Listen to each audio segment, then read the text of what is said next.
Have you ever found yourself so sure of your own brilliance that you didn't listen to anyone else's advice? Or maybe you've been in a situation where your pride cost you a relationship or an opportunity. Well, what if I told you that your ego could be the real reason you're not reaching your full potential? It's a tricky thing, that ego. It hides in the corners of our mind, making us believe we're always right, that we deserve more, that we're better than others. And while it might feel good in the moment, it's actually holding you back in ways you might not even realize. Ryan Holiday's Ego is the Enemy takes a deep dive into how our egos are quietly sabotaging our growth, whether it's in our careers, our relationships, or our personal lives. So, let's talk about why this book matters and how it can completely change the way you approach your life. Picture this: you're standing on the edge of a great opportunity. You're feeling unstoppable, maybe even a little bit invincible. But instead of stepping forward with humility, you let your ego take the wheel. You think you know it all. You don't need feedback. You're the expert. And just like that, that golden opportunity slips away. It's like watching a car wreck in slow motion, but you're the one driving. Holiday argues that this overinflated sense of self is the ego in action, and it's the biggest roadblock between you and real success. It's not just about having a big head. It's about how ego blinds us to reality. It makes us feel superior when we should be learning, and it fuels arrogance instead of patience. Whether we're talking about that annoying coworker who always needs the spotlight or that friend who can't take constructive criticism, ego is at the heart of it. And here's the thing, ego doesn't just get in the way of success, it actually creates failure. You stop listening, you stop growing, and then you start making decisions that keep you stuck in a cycle of frustration and missed opportunities. But why should you care? Well, because we live in a world where ego is pretty much the driving force behind a lot of what we see, on social media, in business, in the way people treat each other. Ego is constantly at war with us, making us chase likes, status, and validation from others. In fact, it's become so ingrained in our culture that we don't even notice how much it controls our actions. That's why Holiday's book is a wake-up call, telling us that if we really want to succeed, whether it's in our careers or our personal growth, we've got to learn to tame that ego. The best part? When we do, we stop focusing on what other people think and start focusing on what actually matters: growth, learning, and real success. You might be thinking, okay, so this sounds good, but who exactly needs to hear this? Well, if you're someone trying to move up in your career, or if you're an entrepreneur building something from scratch, this is exactly the book you need. If you're a student navigating the pressures of school and trying to find your own path without getting bogged down by comparison, Holiday's lessons will resonate with you too. And for leaders, whether you're managing a team or trying to lead by example, this book is a game changer. It teaches you how to lead with empathy, clarity, and most importantly, humility. No one is too big for this lesson. In fact, the more successful you become, the more you need to watch out for your ego. So, whether you're trying to land that promotion, build a stronger team, or simply be a better version of yourself, this book is going to show you how your ego is holding you back, and, more importantly, how to let it go. Just imagine a life where your actions are driven by genuine growth, not by the desire to be admired or better than anyone else. That's the kind of success that lasts. And who doesn't want that? Chapter 1. The war on ego. Ego is a silent force, often lurking behind every decision we make, subtly shaping our actions, thoughts, and emotions. It doesn't announce its presence.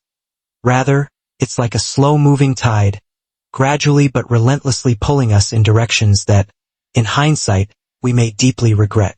In Ego is the Enemy, Ryan Holiday takes a hard look at the damage ego causes, how it distorts our perception of reality, and why it's such an obstacle to personal growth and success. He sets the stage by explaining that overcoming this invisible force is the first crucial step toward achieving lasting fulfillment. The idea that the ego is dangerous is hardly a new one.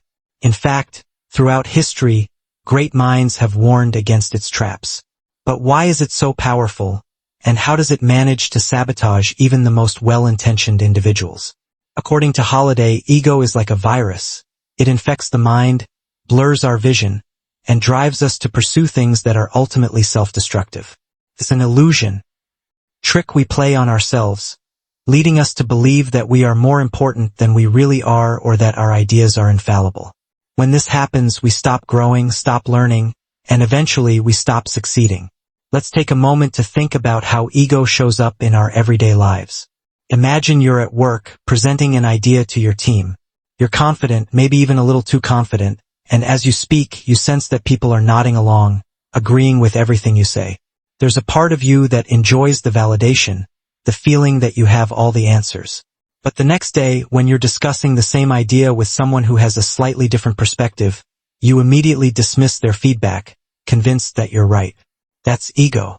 It creates this illusion of certainty, making it hard to entertain other viewpoints or admit that you might have been wrong. This is where the danger lies. Ego thrives in comfort, in moments when we feel untouchable. The success of a presentation, a well-received idea, or a big accomplishment can all trigger the ego's rise. In these moments, it whispers that we are better than we actually are. But as Holiday points out, it's precisely when things are going well that ego can take hold and lead us astray. Our decisions become clouded by pride, our judgment warped by arrogance, and our relationships suffer as we stop seeing the world as it is, and instead see it through the distorted lens of our own superiority. Overcoming this ego-driven mindset is no small feat, but it's essential if we want to continue growing. Holiday makes an important distinction here. Overcoming ego doesn't mean repressing it. In fact, repressing ego can be just as dangerous as indulging it, because it doesn't address the root of the issue. Instead, we need to understand the ego's influence on our behavior. Recognizing it for what it is, understanding its patterns, and learning how to act in spite of it is the true path to growth. For example, imagine you've just received some negative feedback at work. Stings, doesn't it? Ego immediately wants to protect itself, to lash out, to deflect blame or dismiss the critique. But what if, instead of reacting defensively, you took a step back? What if you asked yourself, why does this upset me? What part of me is being threatened here? This simple act of questioning and self-reflection can be the first step toward overcoming the ego's grip. By understanding where the ego is coming from, you can break free from its influence and use the feedback to improve, rather than letting it derail you. Holiday's focus on humility and self-awareness is key here. These two qualities are not just nice to have, they are essential for growth. Humility allows us to see ourselves honestly, without the filters that ego puts in place. It helps us to recognize our limitations and be open to learning from others. Self-awareness, on the other hand, is the ability to understand our emotions and reactions, to recognize when we're being driven by ego rather than reason. Together, humility and self-awareness form the foundation for a more balanced, grounded approach to life. Think of some of the world's greatest achievers, whether they're athletes, entrepreneurs, or artists. The ones who stand the test of time are not the ones who let their egos take over. They are the ones who stay focused on learning and growth. Take Michael Jordan, for example. He is often cited as one of the greatest basketball players of all time, not just for his skills but for his work ethic and his ability to constantly improve. What's often overlooked is how humble he remained throughout his career. Despite his massive success, Jordan was always looking for ways to get better, to learn from his mistakes, and to stay humble in the face of competition. He was aware of his ego and worked tirelessly to keep it in check. The same goes for entrepreneurs like Steve Jobs. Yes, Jobs was known for his intensity and high expectations, but he was also aware of the limitations of his own vision. He sought out people who could challenge him and push him to think differently. And when faced with failure, whether it was being ousted from Apple or launching a product that flopped, he didn't let his ego prevent him from bouncing back. Instead, he learned from those experiences, using them to fuel his next phase of innovation. But for many of us, humility and self-awareness are not traits that come naturally. They have to be cultivated. It's easy to become comfortable and let ego slip into the driver's seat. Ego thrives when we stop being self-reflective and start thinking that we have it all figured out. The more successful we become, the more vigilant we must be against the quiet rise of ego. It can take hold in the most unexpected ways, whether through pride, stubbornness, or simply a refusal to admit when we're wrong. This is where the battle truly begins. It's not about defeating ego once and for all, because ego, like a cunning adversary, always finds a way to resurface. Instead, it's about learning how to manage it, to stay vigilant and aware of its presence, and when it does appear, to counteract it with humility and self-awareness. As Holiday writes, the first step toward personal growth and achievement is to recognize ego for what it is: a dangerous illusion. It's a force that clouds our judgment, sabotages our relationships, and ultimately stands in the way of true success. But if we can see through this illusion, if we can humble ourselves and embrace the difficult process of self-reflection, we can break free from its grip. And that's when real progress begins. So how do we start? The first step is to notice the moments when ego is speaking louder than reason. Maybe it's in a conversation where you feel the need to dominate the discussion, or perhaps it's when you're faced with criticism and you instinctively shut down. Pay attention to these moments and ask yourself, is my ego in control right now? By asking this simple question, we can take a pause, recalibrate, and approach the situation with a clearer, more open mindset. Another key practice is to embrace failure. Ego hates failure. It sees it as a threat, something to be avoided at all costs. But failure, as Holiday emphasizes, is one of the best teachers we have. When we can look at failure with humility, acknowledging that we don't have all the answers, and that there's always room to learn, we start to break the cycle of ego-driven behavior.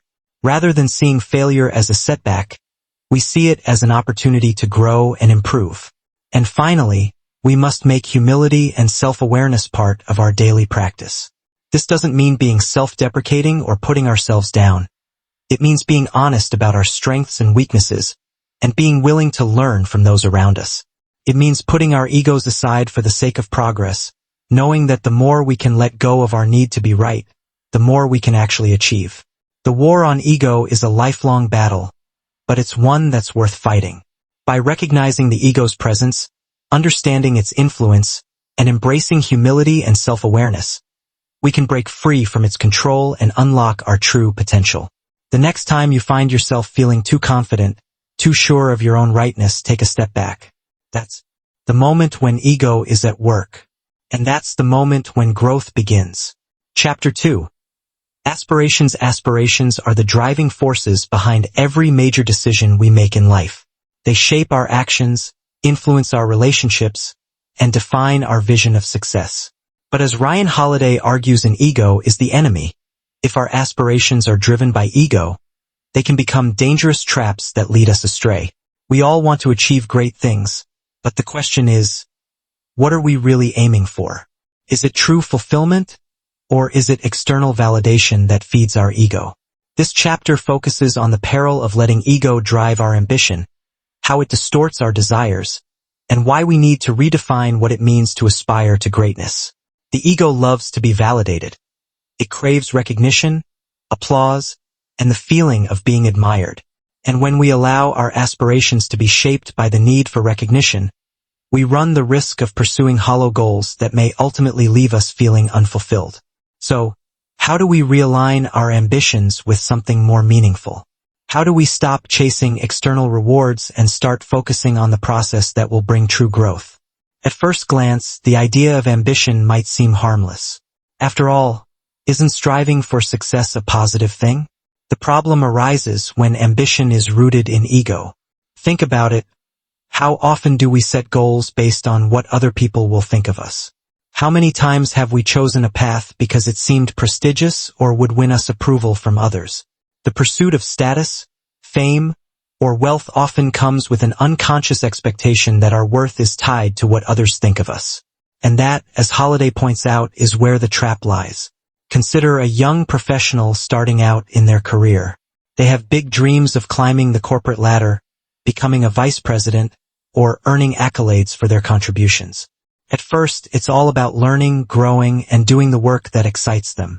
But slowly, as the years pass and success begins to taste sweeter, the focus starts to shift. It's no longer about the work itself. It's about the title, the salary, and the recognition. Their aspirations become less about the impact they're having and more about how others perceive them.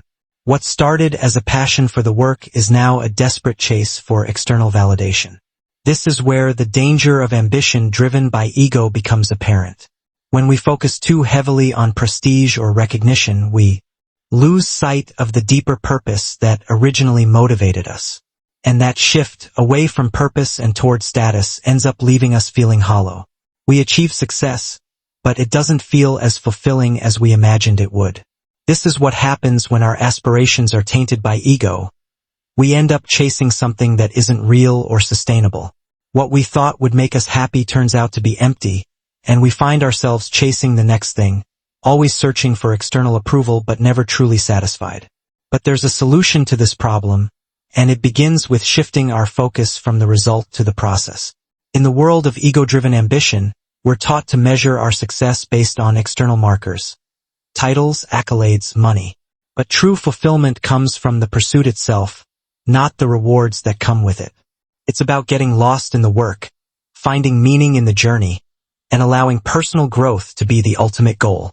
When we let go of the need for recognition and embrace the process, we free ourselves to perform at our highest level. Take, for example, the story of John Wooden, one of the most successful basketball coaches in history. Wooden was known for his intense focus on the process of improvement rather than the external rewards. He wasn't obsessed with winning championships for the sake of recognition. Instead, he focused on developing his players and helping them grow as individuals. His approach to coaching was rooted in teaching discipline, perseverance, and teamwork, and it paid off in the long run. Wooden's UCLA basketball team won 10 championships in 12 years. But the point wasn't the championships themselves. It was about the principles that guided the team, the process of improvement that became the real reward. Wooden's success came from his refusal to let ego control his aspirations. He didn't need to chase recognition. He let his work speak for itself. This idea of focusing on the process rather than the result is especially important in our pursuit of personal growth. When we let our aspirations be driven by external validation, we may achieve great things, but we also risk losing sight of the growth and development that come from tackling challenges and learning from failure. Growth doesn't happen when everything goes smoothly. It happens when we encounter obstacles and push through them. When we set goals that are tied to personal growth rather than status, we begin to see failure not as a setback but as an essential part of the journey. Let's say you're an entrepreneur trying to build your own business. Early on, your aspirations might be tied to the idea of success in terms of money or recognition. Maybe you want to be the next big tech mogul or the founder of a billion-dollar startup. But at some point, you begin to realize that the pursuit of money or fame is a shallow motivator. You start to question the real purpose behind your work. Is it to build something meaningful? Is it to solve a problem?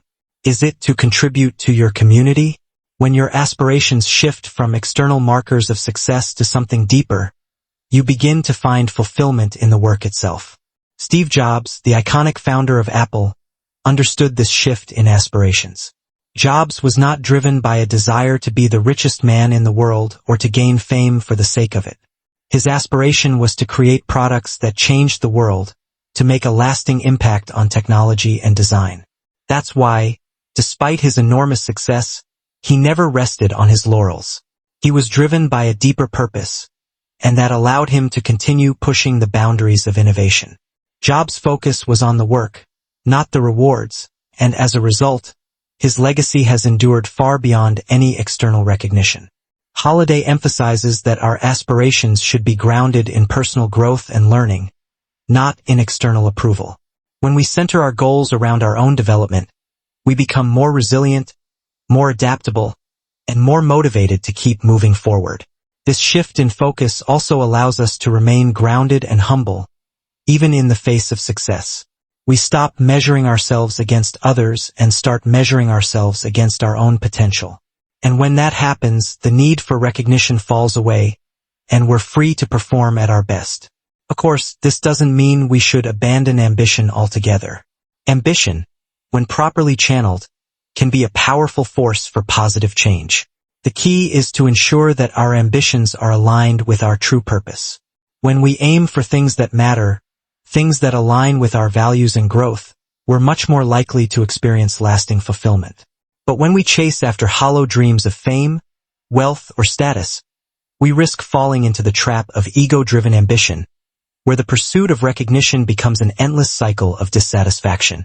One way to begin realigning your aspirations is to ask yourself a simple question. What is it that I truly want to achieve, and why do I want to achieve it? Is it because you genuinely believe in the work, or is it because you want to impress others or win their approval?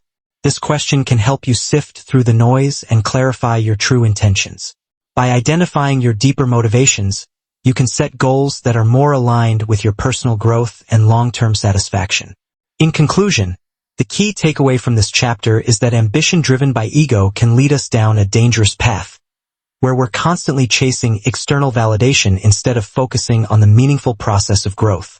True success comes not from status or recognition, but from the pursuit of personal development and the satisfaction of knowing that we are continuously improving. By shifting our focus from the result to the process, we can set aspirations that align with our values and allow us to reach our highest potential. The next time you find yourself reaching for external rewards, ask yourself, what is the true purpose behind this goal? If it's not aligned with your growth, it's time to reassess your aspirations and refocus on what really matters. Chapter 3. Success is something we all strive for. It's the ultimate goal, the finish line we aim toward after years of hard work, sacrifice, and perseverance. But as Ryan Holiday explains in Ego is the Enemy, success, far from being the ultimate victory, can often become a powerful ally to our ego, pushing us toward complacency, arrogance, and a dangerous sense of entitlement. In this chapter, Holiday argues that success, if left unchecked, can be just as harmful as failure. It's in those moments when we've achieved what we set out to do that the battle with our ego becomes most intense. Our success can either propel us to even greater heights or trap us in the illusion that we've made it, when in reality, the journey is far from over. The concept of success in itself is complex. Most people view success as the achievement of a goal, whether it's winning a championship, landing a prestigious job, or building a thriving business. But success is not the end of the story. In many ways, it's just another starting point. Success presents us with a unique challenge. How do we keep going once we've reached the peak? How do we prevent the ego from taking over and steering us away from growth? Success often inflates the ego, creates the illusion that we are somehow superior to others, that we have reached a level that is beyond reproach. We start to believe that we deserve our achievements and that the rules of growth no longer apply to us. But Holiday stresses that this is exactly where the danger lies. The moment we become complacent, the moment we start resting on our laurels, we stop improving. And that, in itself, is a form of failure. Success breeds entitlement. I've made it, so I don't have to work as hard anymore. Success breeds laziness. I've reached the top, so I can coast. Both of these tendencies are fueled by ego, which tells us that we deserve something just because we've achieved it once. Think of the story of a famous musician or athlete who achieves tremendous success early in their career. At first, they are hungry, driven, focused on improving their craft. But then, after a few years of success, something changes. They begin to believe that their talent alone is enough, that their past accomplishments make them untouchable. The ego whispers, "You've already won. Why work harder? Why keep improving?" They start to show up late, skip practice, or phone it in during performances. This is the danger of success. It makes us feel as though we have nothing left to prove, and once we believe that, the cycle of growth halts. The very thing that should fuel our ambition, the drive to become better, becomes a source of inertia. Complacency is not just about laziness. It's about arrogance. Ego convinces us that we've learned all there is to know, that we have nothing left to gain from pushing ourselves further. The very moment we think we've reached the peak of our abilities is the moment we stop improving. This happens in all fields, from sports to business to academia. We see it in talented individuals who stop pushing themselves after a breakthrough, convinced that they've mastered everything. But real growth comes when we push through our successes and keep striving for more. Every achievement should be seen as just another stepping stone, not the final destination. Holiday reminds us that the real work doesn't end with success. It starts there. Success is not a guarantee of future victories. It's merely a temporary milestone in an ongoing journey. If we stop growing, if we stop learning, we risk losing everything we've worked for. The danger lies not in failure, but in becoming too comfortable with success. That's when we stop challenging ourselves and start believing in our own invincibility. Look at the example of the tech entrepreneur who launches a successful startup.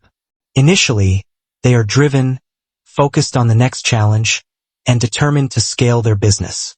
But after a successful product launch or a big round of funding, something changes. The pressure of success begins to weigh on them, and they feel the need to slow down, relax, and enjoy the fruits of their labor. They start to make risky decisions, believing their success gives them the freedom to take shortcuts.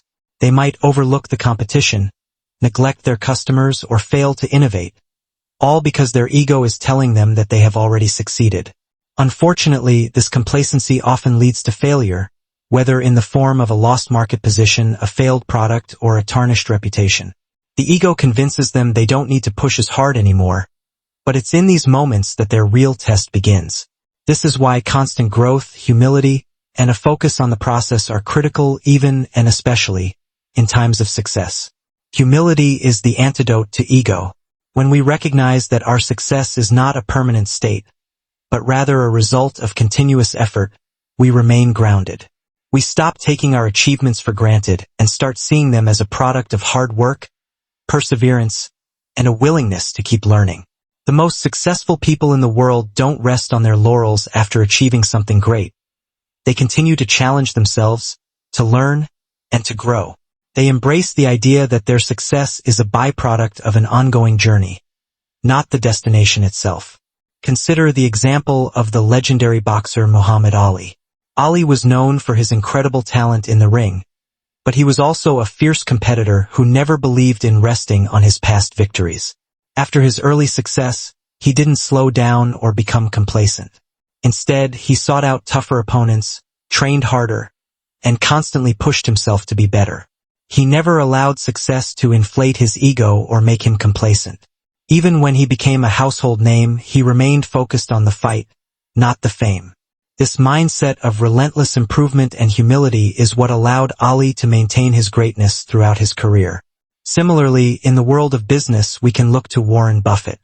Despite being one of the richest individuals in the world, Buffett is known for his humble approach to investing and his constant drive to learn. He reads constantly, seeks advice from others, and never stops looking for ways to improve his strategies. His success has never led him to believe he knows it all. Instead, it has made him more determined to keep learning, growing, and refining his approach. Success hasn't made Buffett complacent. It's made him even more committed to the process of improvement. One of the biggest challenges of success is that it can disguise itself as confidence and accomplishment.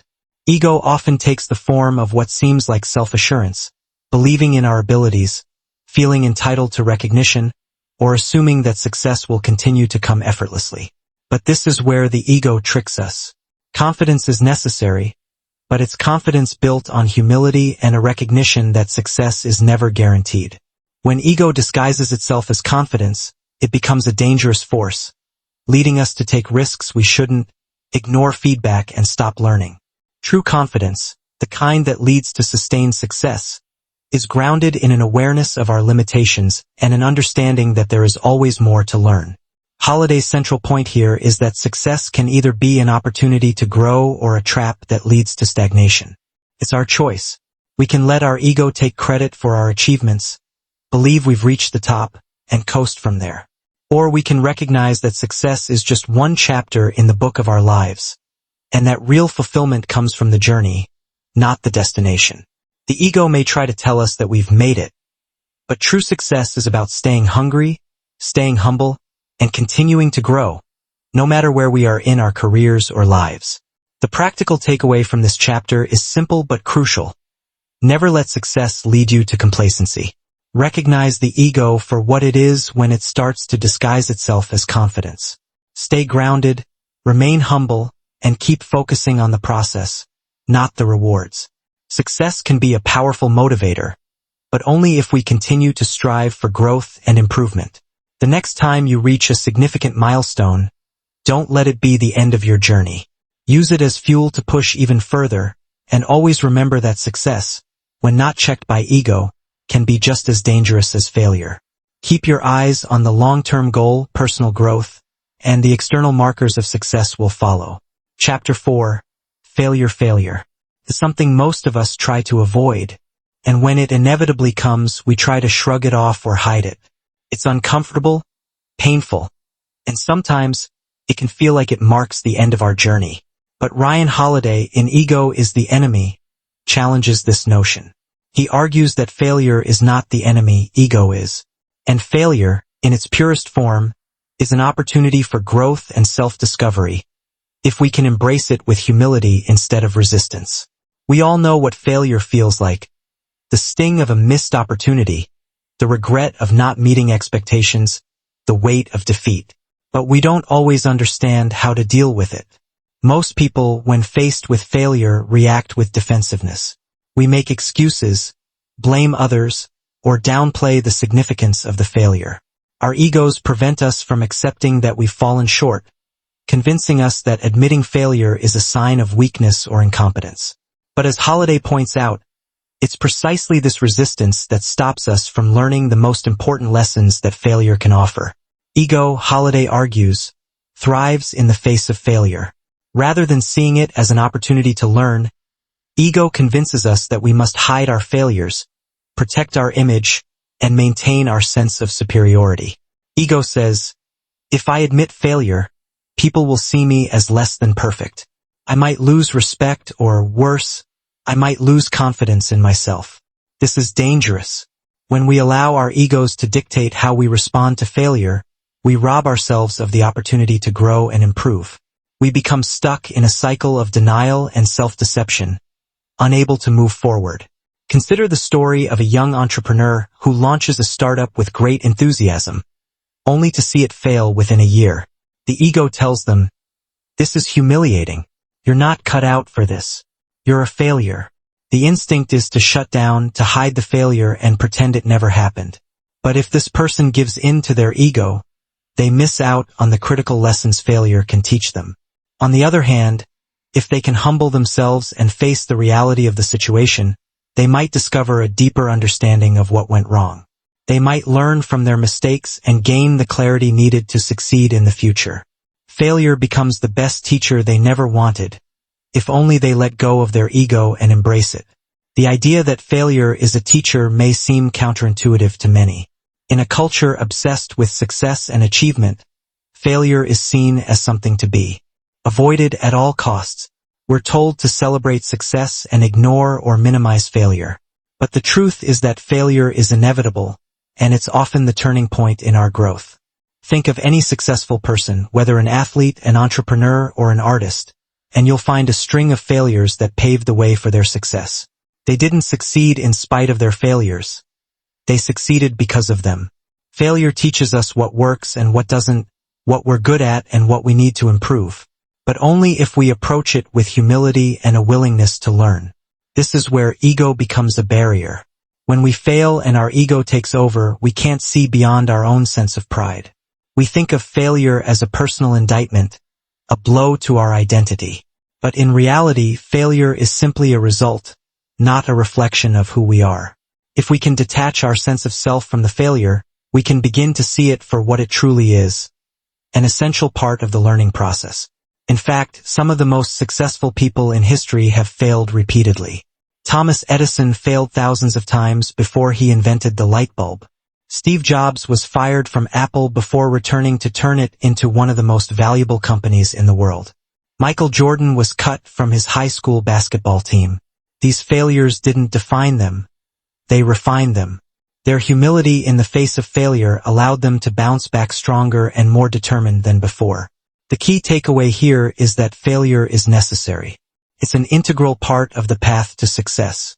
But in order for failure to be a powerful teacher, we must be willing to let go of our ego and embrace it fully. Humility in the face of failure is the first step toward true growth. When we admit our mistakes and take responsibility for them, we open ourselves up to new possibilities. We can learn from our shortcomings, make adjustments, and continue to improve. In the book, Holiday shares the story of John DeLorean, a successful car manufacturer in the 1980s. DeLorean's car company ultimately went bankrupt, and his personal reputation suffered. Yet, DeLorean's greatest mistake was not the failure of his business, but his refusal to accept responsibility. Rather than confronting his failure with humility and learning from it, DeLorean blamed others and refused to take ownership of his role in the collapse. His ego prevented him from seeing the reality of his situation, and as a result, he missed the opportunity to grow and learn from his mistakes. Had DeLorean faced his failure with humility, he might have learned valuable lessons that would have allowed him to start again and succeed in the future. But his ego stood in the way, and he became mired in denial and defensiveness. Contrast this with the story of Steve Jobs, who, after being ousted from Apple, could have let his ego dictate his future. He could have allowed the sting of failure to crush him, or worse, he could have built walls around himself, protecting his ego by refusing to acknowledge the lessons of his mistakes. Instead, Jobs took the opportunity to reflect on what had gone wrong. He recognized that his own behavior and decisions had contributed to his ousting, and rather than being bitter, he learned from it. When he returned to Apple years later, he did so with a renewed sense of purpose and humility. His failure didn't define him. It refined him, and he came back stronger than ever. This lesson is crucial for anyone who is serious about success. Accept failure as part of the process. Don't let your ego distort the lesson. When we learn to embrace failure, we open ourselves up to new possibilities. We start to see mistakes as stepping stones, not as permanent markers of our inadequacies. It's a shift in mindset that allows us to grow and develop in ways we never thought possible. Failure is not the end of the road. It's the beginning of a new chapter, a chance to start over with greater wisdom and insight. One of the best ways to approach failure is by reframing it as feedback. When something goes wrong, instead of beating ourselves up or hiding from the truth, we can look at it objectively and ask, what can I learn from this? This approach requires humility, the ability to admit that we don't have all the answers and that we are capable of improving. Rather than seeing failure as something to fear or avoid, we can view it as an invaluable opportunity to get better, to sharpen our skills, and to grow. Of course, reframing failure as feedback is easier said than done. In the heat of the moment, it's natural to feel upset, discouraged, or defensive. But the key is to resist the urge to hide from failure and to instead confront it head-on. The more we practice this mindset, the easier it becomes to navigate challenges with resilience and strength. Over time, we learn that failure isn't something to be ashamed of. It's something to be embraced as part of the journey. The practical takeaway here is clear. Failure is not the end. It's the beginning of something new, but only if we can approach it with humility. Ego will try to prevent us from learning, from taking responsibility, and from improving. But by embracing failure as a teacher, we open ourselves up to the most valuable lessons we can learn. Whether it's in our personal lives, our careers, or our creative endeavors, failure is a necessary and powerful part of the growth process. Accepting that fact and letting go of ego is the key to becoming the best version of ourselves.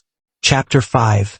Control. The pursuit of control is one of the most pervasive drives in human nature.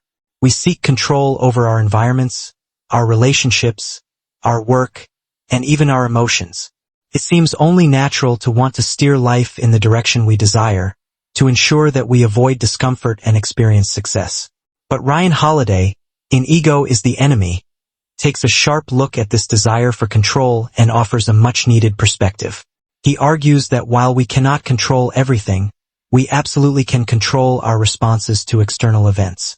And it is in this space, our reactions, our emotional responses, and the way we choose to respond to life's challenges, that our true power lies. Ego often has a hand in our obsessive need for control.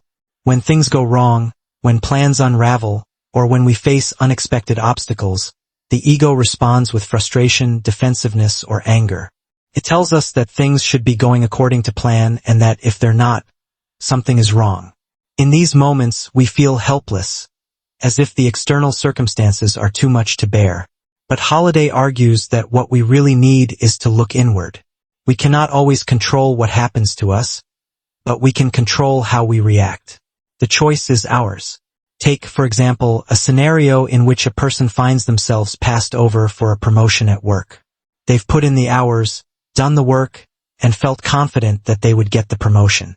But when the decision is announced, someone else is chosen. In that moment, the ego steps in, fueling a range of emotions.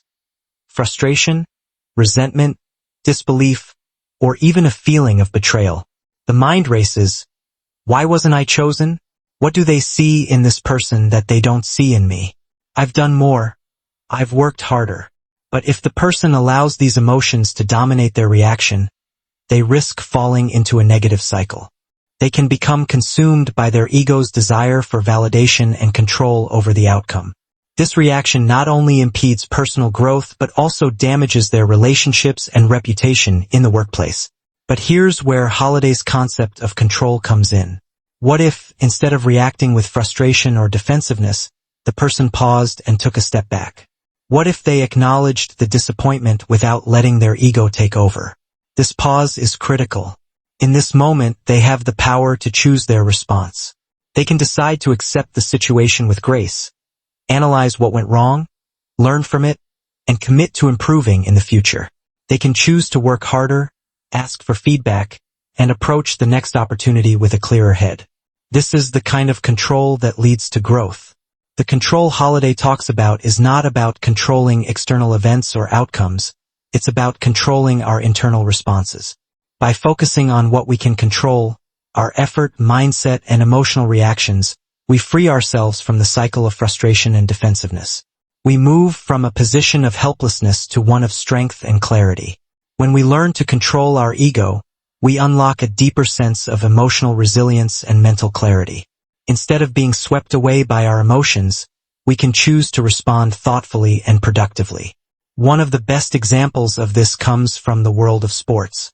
Athletes, especially those at the highest levels, face constant challenges, setbacks, and even failures.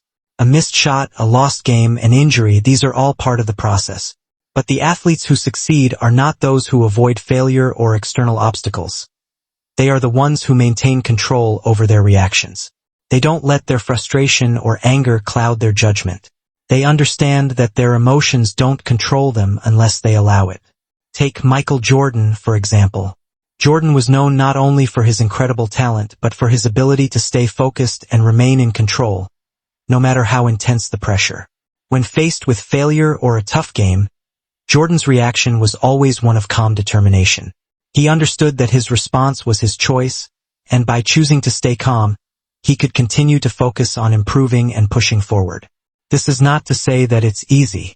In the heat of the moment, when we're feeling disappointed, hurt, or frustrated, it's difficult to maintain control.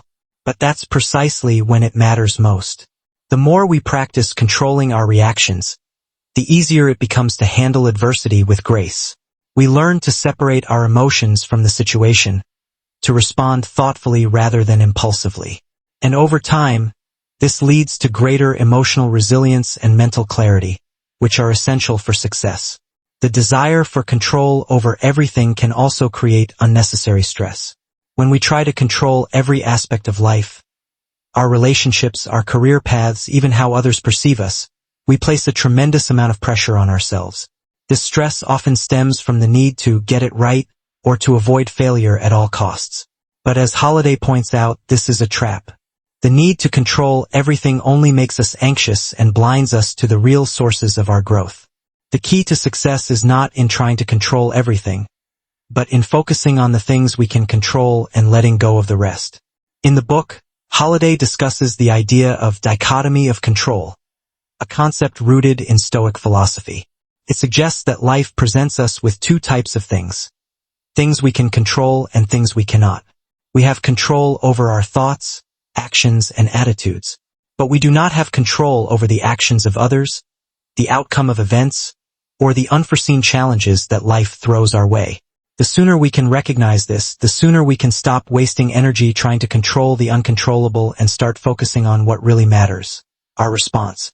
Consider the story of Theodore Roosevelt, whose life provides a powerful lesson in this very concept. Roosevelt, one of America's most dynamic and resilient presidents, faced numerous challenges throughout his life, including personal setbacks and public failure. But what made him extraordinary was his ability to remain focused on what he could control, his own actions and responses. When faced with political opposition or personal disappointment, Roosevelt didn't dwell on the things he couldn't control. Instead, he focused on what he could do in the moment. He wasn't discouraged by failure. Rather, he used it as fuel to continue fighting for his beliefs.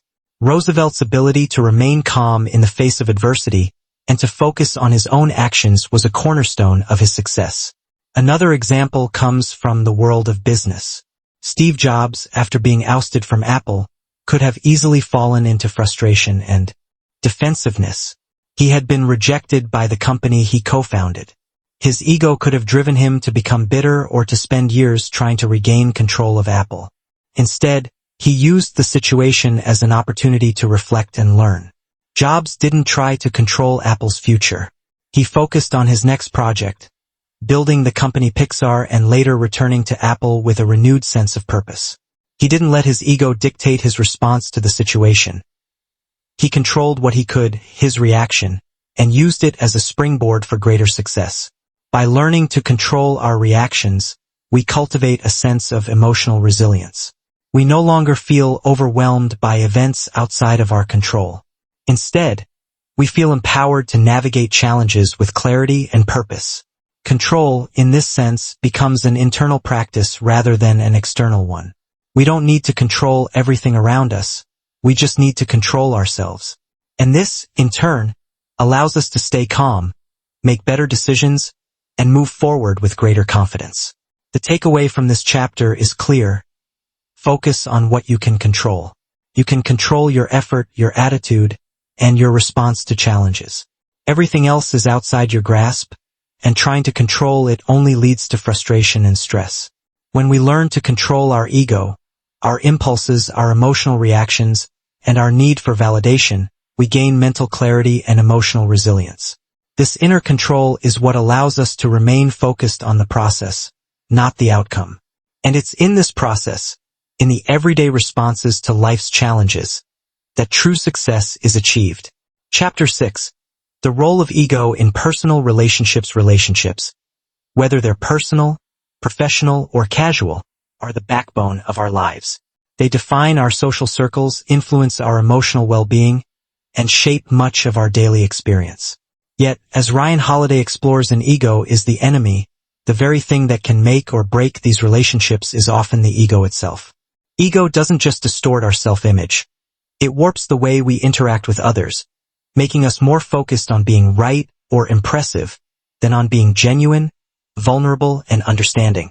In this chapter, Holiday examines how ego affects our relationships and the steps we can take to make those relationships stronger, more authentic, and ultimately more fulfilling. In any meaningful relationship, whether it's with a family member, friend, coworker, or partner, the underlying principle should be connection.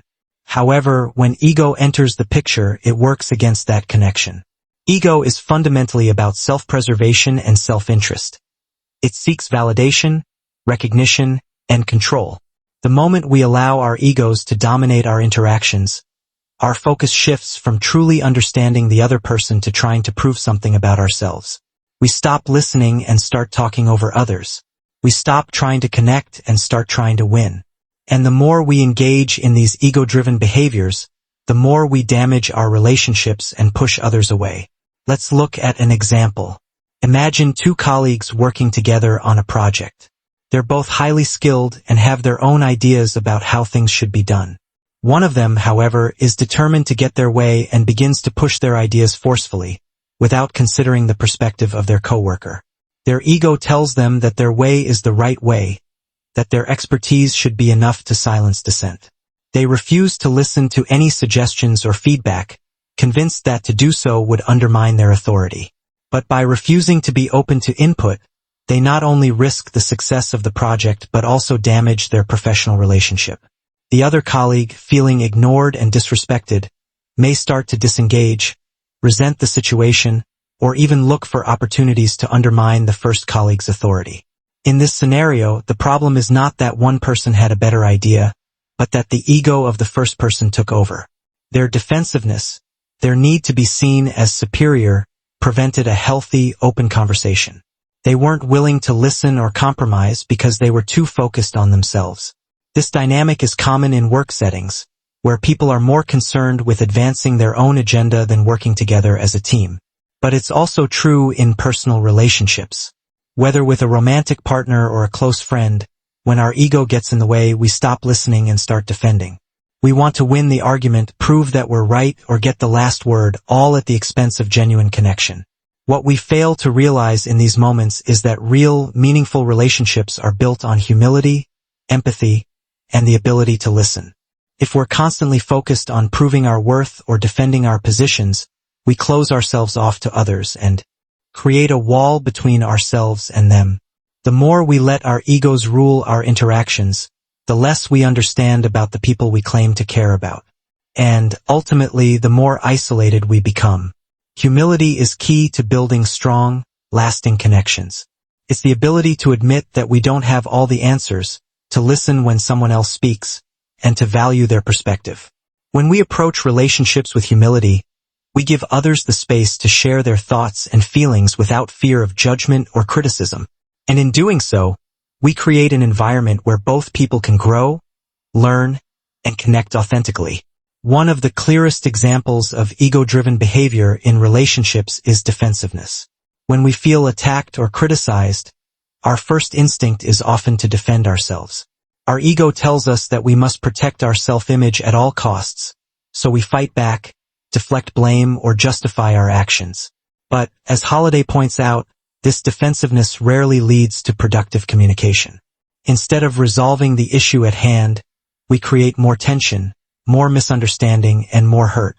The moment we shift from defensiveness to vulnerability, allowing ourselves to be open, humble, and receptive, the dynamic changes completely. We stop trying to prove our point and start seeking understanding. Instead of escalating the situation, we create space for both people to express themselves honestly and respectfully. This is where the concept of listening comes in. True listening is an act of humility. It requires putting aside our own thoughts, reactions, and judgments in order to fully understand what the other person is saying. It's about focusing on their words, their feelings, and their needs, rather than preparing our next response or waiting for our turn to speak. Listening is not just about hearing words. It's about being present with the other person and showing them that they matter. When we listen deeply, we validate the other person's experiences, and in turn, they are more likely to listen to us. It's a reciprocal process, but it requires a conscious decision to step back and let go of our own ego-driven need to control the conversation. Empathy is another critical element in building healthy relationships. Empathy is the ability to put ourselves in someone else's shoes, to understand and share their feelings. It's easy to empathize with people who are like us, but what about those we disagree with or who have different perspectives?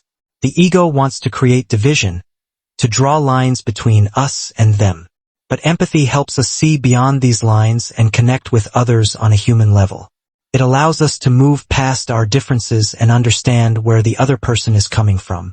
Empathy requires humility because it demands that we set aside our own biases and judgments and open ourselves up to understanding someone else's point of view. Let's say you're in a heated disagreement with a family member. Maybe they've said something that upset you, and your initial reaction is to snap back and defend your position. But what if, instead of reacting out of ego, you chose to listen and empathize? What if you paused for a moment and asked yourself, what is this person really trying to say? What's driving their emotions? When you take the time to empathize, you not only diffuse the tension but also create a space for understanding. You might not agree with everything they say, but you begin to see the situation from their perspective, which opens the door to a more constructive conversation. The ego tells us to fight, but humility and empathy teach us to connect. Vulnerability is another powerful tool in building authentic relationships. Vulnerability is the willingness to expose our true selves, our weaknesses, fears, and uncertainties. But ego fights against vulnerability. Ego tells us to hide our flaws, to protect our image, and to present ourselves as strong and invulnerable. However, true connection cannot happen when we're hiding behind walls of pride. Vulnerability requires us to let go of the need to appear perfect, to admit our mistakes, and to show others that we, too, are human. When we open up and allow ourselves to be vulnerable, we give others permission to do the same. This creates a bond of trust and understanding that strengthens the relationship. One example of this comes from Brené Brown's research on vulnerability. Brown, a researcher and storyteller, has spent years studying the role of vulnerability in connection. She argues that vulnerability is not a weakness but a source of strength. It allows us to build meaningful relationships and to experience deeper levels of connection. When we let go of our ego-driven need for perfection, we become more authentic and open to others, which creates the foundation for true intimacy. The key takeaway from this chapter is simple yet profound. True relationships are built on humility, empathy, and vulnerability, not ego. When we stop focusing on ourselves and start focusing on the other person, we create an environment where both parties can connect, grow, and understand each other. Instead of defending our position, we listen. Instead of hiding behind walls, we open ourselves up. Instead of trying to control the conversation, we allow for real dialogue. By doing so, we build relationships that are not only more meaningful but also more enduring. In the end, our relationships are one of the most important aspects of our lives, and ego can either help or hinder them. When we let go of ego-driven behaviors and embrace humility, listening, and vulnerability, we make room for connection. It's not always easy, but it's essential for building lasting, authentic relationships. The next time we find ourselves caught up in the need to be right, to defend our position, or to prove something about ourselves, we should remember that true connection happens when we let go of our ego and truly listen. That's where the magic of relationships lies. Alright, let's wrap up this journey we've been on.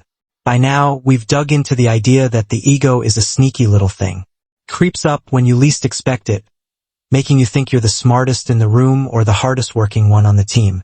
But, as Ryan Holiday explains in Ego is the Enemy, that ego is the one thing standing between you and your true potential. And if you want to get anywhere in life, whether it's professionally, personally, or even just in how you relate to others, you've got to learn how to tame it. So what's the big takeaway? The ego isn't your friend. In fact, it's like that one friend who always takes credit for everything, even if they didn't do much. Convinces you that you're entitled to success, that you're above failure, and that you don't need to listen to anyone else. It's the enemy of growth and progress. Whether you're on top of the world or struggling to stay afloat, the ego's job is to keep you trapped in your own bubble, preventing you from learning, evolving, and becoming the best version of yourself. But here's the twist, understanding this is the first step to mastering it.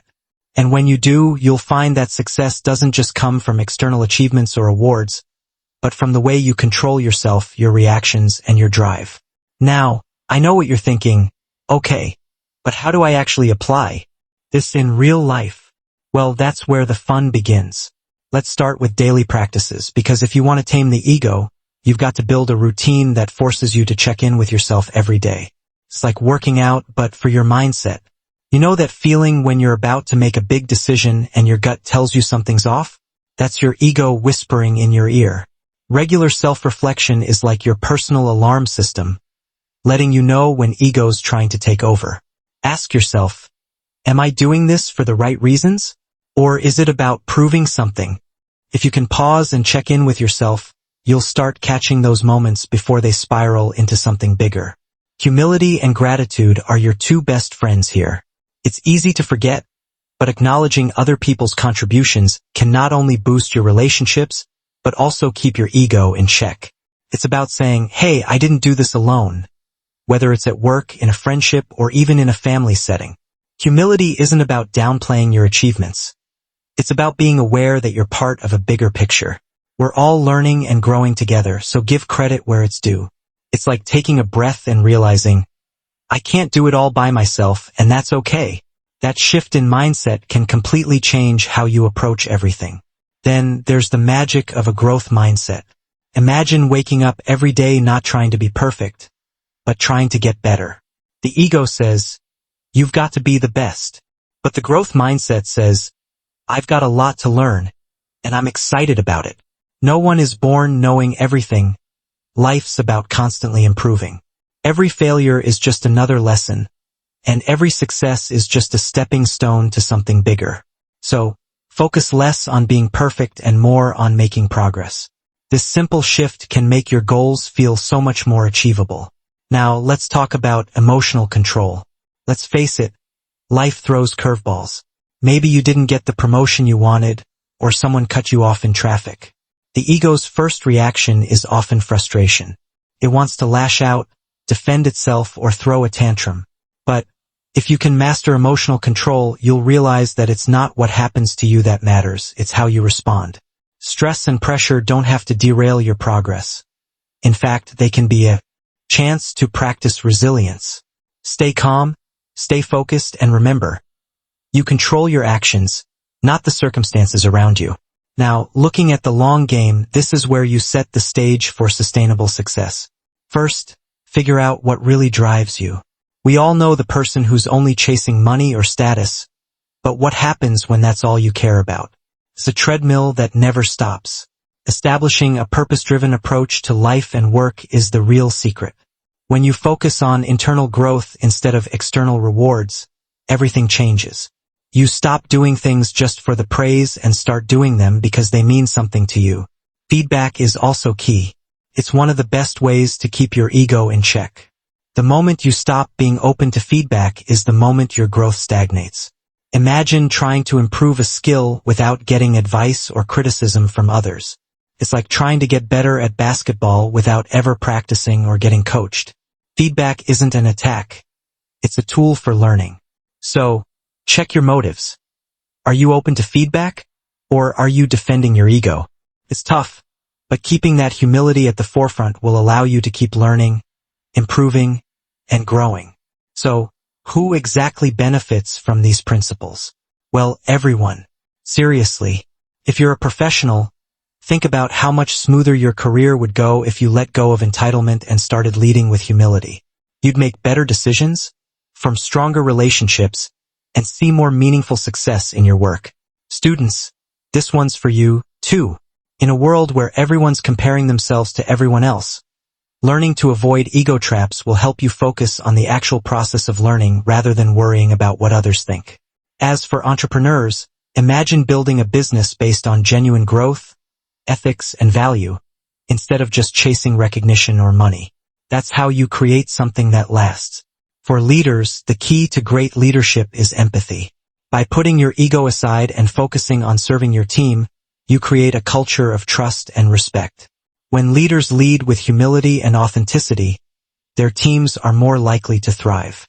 Instead of focusing on their own image, great leaders focus on developing others, which in turn builds a thriving, successful organization. The biggest benefit, though, is this: when you master your ego, you master your life. Everything you want, success, relationships, fulfillment, becomes much more attainable when you stop getting in your own way. And it's not some magical aha moment where you instantly transform. It's a process, a daily practice, a shift in mindset that gradually becomes second nature. So, take that first step today. Recognize the ego when it shows up, take a moment to reflect, and remind yourself that real growth starts when you put your ego aside. It's time to let go of the need to be right and start focusing on becoming better. The real success is in that transformation.